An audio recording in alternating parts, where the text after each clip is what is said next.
ദൈവനാമത്തിന് മഹത്വമുണ്ടാകട്ടെ. എല്ലാവർക്കും പ്രഭാത വന്ദനം അറിയിക്കുന്നു.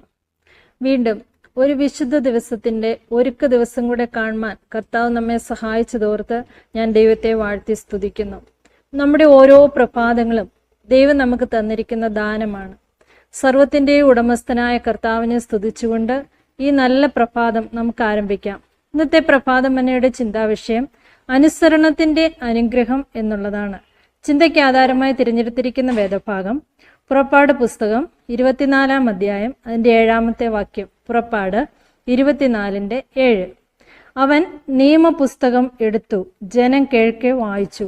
യഹോവ കൽപ്പിച്ചതൊക്കെയും ഞങ്ങൾ അനുസരിച്ച് നടക്കുമെന്ന് അവർ പറഞ്ഞു. ദൈവം തൻ്റെ ജനത്തിന് പ്രമാണം നൽകിയത് അവരുടെ നന്മയ്ക്ക് വേണ്ടിയായിരുന്നു. തൻ്റെ ജനം ദൈവ വഴികളിൽ നടന്ന് ദൈവത്തിന് പ്രസാദമുള്ളത് ചെയ്ത് അനുഗ്രഹിക്കപ്പെട്ടവരാകാൻ ദൈവം ആഗ്രഹിച്ചു. ദൈവം തൻ്റെ പ്രമാണങ്ങൾ തൻ്റെ ജനത്തിന് കൊടുത്തപ്പോൾ ഒരു പ്രത്യേക കാര്യം അവരോട് പറഞ്ഞു. അതായത് ആവർത്തന പുസ്തകം 11 അധ്യായം അതിൻ്റെ 26 മുതൽ 28 വരെയുള്ള വാക്യങ്ങളിൽ ഇപ്രകാരം പറയുന്നു: ഇതാ, ഞാനിന്ന് അനുഗ്രഹവും ശാപവും നിങ്ങളുടെ മുമ്പിൽ വയ്ക്കുന്നു.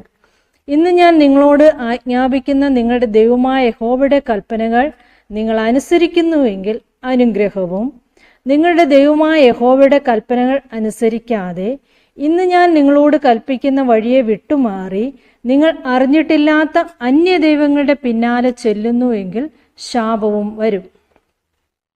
അപ്പോൾ ഇവിടെ പറയുന്നത്, നാം ദൈവകൽപ്പനകളെ അനുസരിച്ചാൽ അനുഗ്രഹവും അത് വിട്ടുമാറി നടന്നാൽ നമുക്ക് ശാപവും വരും എന്നാണ്. അതായത് നമ്മുടെ അനുഗ്രഹവും ശാപവും തിരഞ്ഞെടുക്കുന്നത് നാം തന്നെയാണ്.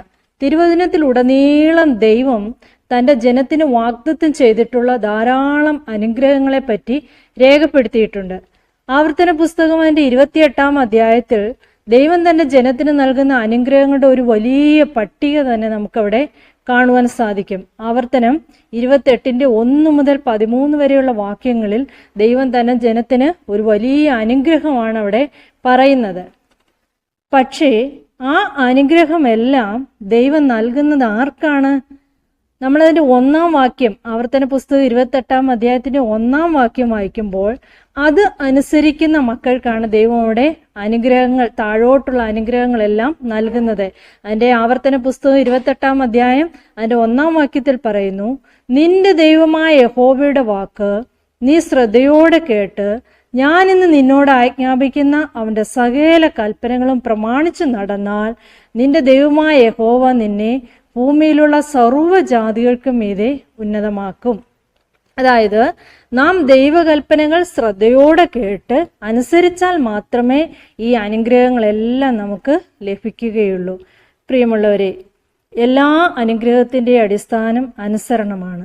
അനുസരണം ഇല്ലാത്തവരുടെ മേൽ ദൈവകോപം വസിക്കുമ്പോൾ അനുസരണം ഉള്ളവരുടെ മേൽ അനുഗ്രഹങ്ങൾ വരുന്നു. ആയതിനാൽ നമുക്ക് ശ്രദ്ധയോടെ ദൈവകൽപ്പനകൾ അനുസരിച്ച് ജീവിച്ച് അനുഗ്രഹം പ്രാപിപ്പാൻ ദൈവമായ കർത്താവ് നമ്മെല്ലാം സഹായിക്കുമാറാകട്ടെ എന്ന് പറഞ്ഞുകൊണ്ട് ഞാൻ എൻ്റെ വാക്കുകളെ നിർത്തുന്നു. ദൈവം നമ്മെല്ലാം അനുഗ്രഹിക്കുമാറാകട്ടെ. ആമേൻ. ഇന്നത്തെ പ്രഭാതത്തിൽ നമുക്ക് കണ്ണുകളെ അടയ്ക്കാം, പ്രാർത്ഥിക്കാം. അടിയങ്ങളെ ഏറ്റവും അതിവാത്സല്യമായി സ്നേഹിക്കുന്ന ഞങ്ങളുടെ വാഴ്ത്തപ്പെട്ട ദൈവമേ, സ്വർഗീയ നല്ല പിതാവേ, അടിയങ്ങളുടെ ജീവിതത്തിൽ നല്ലൊരു പ്രഭാതം കൂടെ ദൈവം ദാനം തന്നതിനായിട്ട് എൻ്റെ ദൈവത്തെ സ്തുതിക്കുന്നു, സ്തോത്രം ചെയ്യുന്നതാ.